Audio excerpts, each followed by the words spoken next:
So if you enjoyed this video and want to see more content like this on the channel, you can show your appreciation by clicking on the PayPal link in the description box, and you can donate any amount that you feel is equivalent to the value of this video. Also, leave us a thumbs up. It helps us get more views.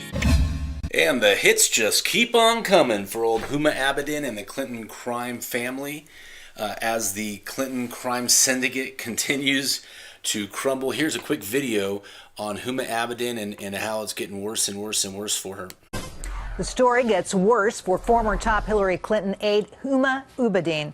The bombshell report by the Daily Caller reading, quote, listen to this, Abedin forwarded state passwords to Yahoo before it was hacked by foreign agents.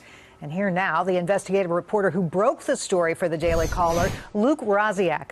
What was the most alarming info you saw? And Luke, I got to tell you, it's such a great job on this story. I mean, what you exposed essentially was that the Secretary of State's office was about as secure as... By the way, I'd be remiss if I didn't remind everybody that Alex Jones and Roger Stone and Owen Schroyer broke this very same story at least a year ago, if not further. So when these people talk about a breaking story, I do think it's pretty comical. But then again, it's not really news. Remember that the Project Mockingbird CIA-ran media, even Fox News is involved in that. As an internet cafe, how did this get so out of hand? It started from day one. Huma Abedin started at the State Department in 2009, and they give her laptop and they send her an email getting her all set up. Here's your passwords, etc. The first thing she does is forward it to her Yahoo email. So it started from the beginning, and usually you think you got this great new job, it's fancy, you at least try to go with the rules at the beginning, maybe you get sloppy over time. But with them, on day one, it was like the rules didn't apply. But they're learning exactly why they have these cybersecurity rules, because this was really a worst case scenario come true with Yahoo. Yahoo was hacked. Every single Yahoo account was hacked. They were hacked by foreign agents. A Russian was indicted. By the way, don't be fooled, folks. We all know that the big problem here is not that they were irresponsible and had their emails hacked. We know that really what's going on is they intentionally send information over unsecure lines so that foreign operatives can steal the classified information. For hacking 500 million Yahoo accounts. They were going through them and using the backup email addresses to figure out where people worked, trying to identify government officials, and then read their emails. It's unbelievable. Luke, it's just, I mean, you really get chapter and verse on this. And what I don't understand is the news is breaking about this, right? You know, CNN is running stories about how Yahoo is compromised. And Huma is still sending stuff out by email. Why? Well, that seems to me to be not just negligent, but possibly criminal. Yeah, I mean, Yahoo is just a laughingstock when it comes to cybersecurity. I mean, she might as well have been clicking random Viagra ads in her inbox. I mean, it was just so reckless. Like you said. Wait, catch what he's trying to do there. Now, at the end of this, he does say that, he does indicate that there could have been some criminal intent, but right now he's kind of being used to act like it's just, ha ha ha, might as well have clicked on Viagra ads. He's trying to make it sound like she was, just kind of reckless and irresponsible. Publishes a story saying Yahoo's been hacked. 5 days later, she's sending classified information about Syria to her Yahoo email address. She's sending passwords in plain text. It's reckless. And when the DNC gets hacked, they're so mad. They're talking about what an outrage it is. But this is how hacks happen. Right. So they're kind of losing the sympathy on that. And if they want to put their own party data at risk with this kind of recklessness, that's fine. But this is national. Do you see how many times he's calling it reckless? See, reckless would indicate unintentional. There's a big difference between reckless and intentional espionage. This is espionage. It's treason what they've been doing. It's treason. We know this. National security stuff. Right. And, there's real cognitive dissonance here because a lot of times Democrats don't actually seem to care about. I got to be honest, though. This lady who mispronounced her name earlier called her Huma Abedin. I mean, I'm not sure if this lady pays much attention to the news. I know she works there at Fox. But, I mean, you just got to wonder, what these talking heads are thinking. Hacking. Well, you know, and that happens, right? People talking out of both sides of their mouth. Well, let me tell you who is actually weighing in pretty heavily on this today. It's the president. And here's what he tweeted. Crooked Hillary Clinton's top aide, Huma Abedin, has been accused of disregarding basic security protocols. She put classified passwords into the hands of foreign agents. Remember, sailors' pictures on submarine jailed. Deep State Justice Department must finally act. Also on Comey and others. All right. What do you make of this? Could there be jail time, or will there at least be an investigation? I think the investigation's been done, and they really cleared her without reason. Remember, she told the FBI that she didn't even know that Hillary... Now, let's just remember why they cleared her. They cleared her because the guy who made sure she got cleared was FBI Comey, who has been covering up for the Clintons for years. If you do a history on Comey, he has been in the bag for them since the 90s. And then you also had, remember, Peter Strzok, who was apparently the guy who conducted the interview with Hillary Clinton. And remember, Peter Strzok is the guy who was sending, wicked text messages to his mistress, saying that it was up to him to save the world from Trump. So these are the same people that gave immunity to Huma Abedin and allow, an immunity to Cheryl Mills. And, typically when you give immunity deals, it's because the people who you give immunity to are going to give you information that allows you to prosecute. But what they did was they just gave everybody blanket immunity, apparently, and then no one ever got prosecuted. And so that's FBI Comey. But apparently FBI Comey, if you go to the Operation Hal YouTube channel, you can find a video, FBI Comey caught on video with 12-year-old boy. And that video will explain to you why Comey was compromised. She had a private server when she was the one being consulted when the server needed maintenance and things like that. I mean, it doesn't really get that much clearer of making a false statement to the FBI, but there was no charges there. And Trump is right. There's no shortage of examples. It's almost so obvious it doesn't need to be said. When you take classified information, you go to jail. Channel yesterday. You saw the new FBI director. He was grilled by Republicans up on Capitol Hill just over the appearance that some in the FBI may have a political bias.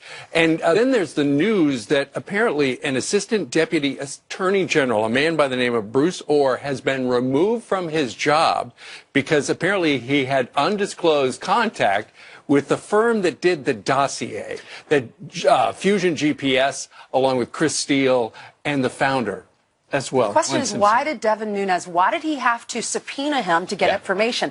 The DOJ refuses to hand over any information about what happened. That's right. I mean, so 10 months ago, we learned that the former British spy, Christopher Steele, had taken that Hillary Clinton campaign-funded dossier to the FBI. What we're learning now is that congressional investigators, it's sort of an even more consequential discovery, what you said, that the knowledge of that dossier project goes all the way to the top levels of DOJ, including this career DOJ guy, Bruce Orr, who works right underneath Sally Yates, a name you might know. So all the dots are starting to connect as the House Republicans are pulling information out of these. And this Orr guy apparently had multiple contacts with Fusion GPS, who led to that dirty dossier, and he had contacts with Christopher Steele, who was that agent, that spy over in the UK, who was hired to go pay Russia to get information for that dirty dossier. Right, and Glenn Simpson, the guy who runs Fusion GPS. So it just looks so cozy. And then if you were watching the grilling yesterday, and Chris Wray really did do a good job, but it was interesting the way Jim Jordan of Ohio, who was on this program yesterday, he was trying to say, hey, look, we just heard about this Peter Strzok guy who exchanged 10,000 email with his girlfriend. He was anti-Trump, pro-Hillary. Why did he get removed from the probe? Because he said everybody on that probing team is anti-Trump. There must be something else. And it gets down to the dossier. Did somebody at the FBI take the dossier and go to a FISA court and say, look at this, it's time to spy on the Trumps? That's the question, because it's one thing to review the dossier. Listen, if you get information, you take a look at it. It's another thing to use it as a justification to then surveil Americans. So let me break this down for you. What they're wondering is, Hillary Clinton gives money to this law firm. The law firm then hires Fusion GPS. Fusion GPS then hires this spy, Christopher Steele. Then he goes over to Russia and does some sort of a deal and pays Russia for this dirty dossier. Did that lead to spying on or surveilling President Trump while he was running against Hillary Clinton? And does that go back to Hillary Clinton? This is crazy. This is crazy, and that was the question. Listen to Jim Jordan yesterday. The Democrat National Committee and the Clinton campaign, which we now know were one and the same, paid the law firm, who paid Fusion GPS, who paid Christopher Steele, who then paid Russians to put together a report that we call a dossier full of all kinds of fake news, National Enquirer garbage.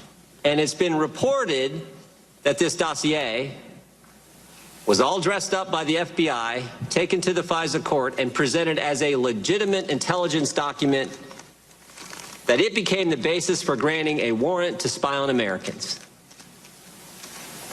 And I'm wondering if that actually took place. It sure looks like it did. This is solid gold.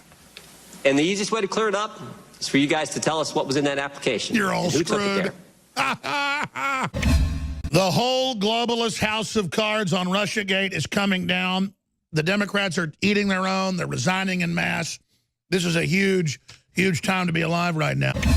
Hey everybody, I just wanted to break in real quick for an Operation HAL Info Warrior update. Many of you thousands of Operation HAL subscribers are passionate patriots. We can tell because of the comments that you leave in the comment section. But America needs more than just passionate comments from anonymous subscribers. America needs info warriors who are willing to spread information. Believe it or not, us patriots, we are beginning to win the info war. We are on the march and the enemy is on the run. They never anticipated this explosion of social media. The bad guys who are behind the scenes attempting to destroy our republic, they didn't realize that platforms like YouTube, Twitter, Instagram, and Facebook would give voice to those of us who haven't been fooled by the fake news, Project Mockingbird, CIA-ran media. Patriots like you and me now have a level playing field to take part in the war for the soul of our nation. And the good news is, we don't even have to use guns. We can simply use our home computers and laptops, just like I'm doing right now. In fact, the Operation HAL YouTube channel has reached over 73,000 unique individuals just this month. So if you want to get off of the sideline and onto that playing field, we at Operation HAL want to help. We have helped over 18,000 individuals just like you learn how to create and distribute content online. It doesn't matter if you're a novice with computers or a pro. Operation HAL is willing to train you for free in our simple techniques that will allow you to have a voice in our nation. So if you're interested in our free online training, you can email me, Mackenzie, at operationhal@gmail.com. Send me a brief description of why you want to join the info war, and make sure you put in the subject line, I want to be an info warrior. As soon as we get your email, we will contact you back with further instructions. We look forward to hearing from you soon. If you're interested to learn how to create content and spread content, we'll show you how. Go to the Operation HAL YouTube channel, click on the About button, and then click Message. Send us an email. If you want to engage, become an info warrior, we will train you up. If you like this video, make sure you hit the like button and also subscribe to the channel and hit the bell icon below the video to get notified when the latest new content drops. Keep us in your prayers. We get a lot of resistance for putting these videos out, but to Yahweh be the glory.